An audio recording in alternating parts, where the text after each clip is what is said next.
दोस्तों, अगर आपने अभी तक हमारे चैनल को सब्सक्राइब नहीं किया है तो सब्सक्राइब कर लीजिए और साथ में दी हुई नोटिफिकेशन बेल को भी टैप कर दीजिए ताकि आइंदा आने वाली वीडियोस आपको बर वक्त मिल सकें।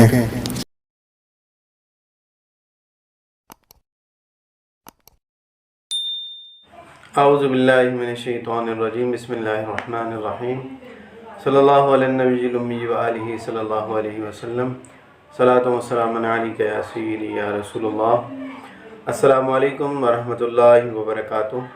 मैं हाफिज़ मोहम्मद आमिर तारकिया जहांगीरिया रूहानी सेंटर की जानिब से मैं आज आपको कैंसर से शिफा के लिए एक अमल बताऊंगा। जैसे कि आप लोग जानते हैं, कैंसर एक जानलेवा मर्ज़ है और जो लोग कैंसर के मर्ज़ में मुब्तला होते हैं उन्हें बहुत ज़्यादा तकलीफ़ का सामना करना पड़ता है। मैं आपको कैंसर से शिफा के लिए और कैंसर की बीमारी में जो तकलीफ़ होती है उस तकलीफ़ से निजात के लिए एक अमल इंशाल्लाह आपको बताऊंगा।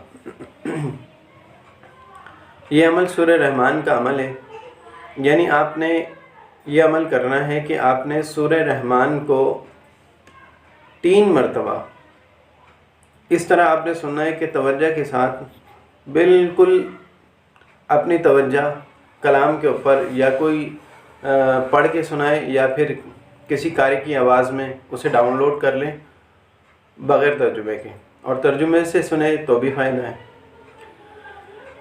और इस तरीके से आपने तवज्जो के साथ सुनना है कि सारी तवज्जो आपकी सूरह रहमान की तरफ होनी चाहिए।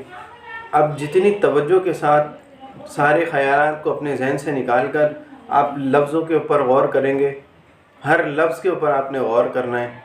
जितना ज़्यादा तवज्जो होगी उतना ज़्यादा इंशाअल्लाह आपको सूरह रहमान सुनने का और कैंसर की बीमारी से शिफा का आपको फ़ायदा होगा। और कैंसर में जो तकलीफ़ होती है वो बेइंतहा दर्दनाक होती है। उस तकलीफ़ से बचने के लिए आपने सूरह रहमान को 3 मरतबा पानी पे दम कर लें और पूरा दिन वही आपने पानी पीना है। जब आपको तकलीफ़ हो आपने वही पानी पीना है। तो इंशाअल्लाह इस तरीके से आप कैंसर की बीमारी से मुकम्मल तौर पर अपनी जान छुड़ा सकते हैं। अगर आपको ये हमारी वीडियो अच्छी लगे तो इसको लाइक कीजिए, शेयर कीजिए। अस्सलामु अलैकुम व रहमतुल्लाहि व बरकातुहू।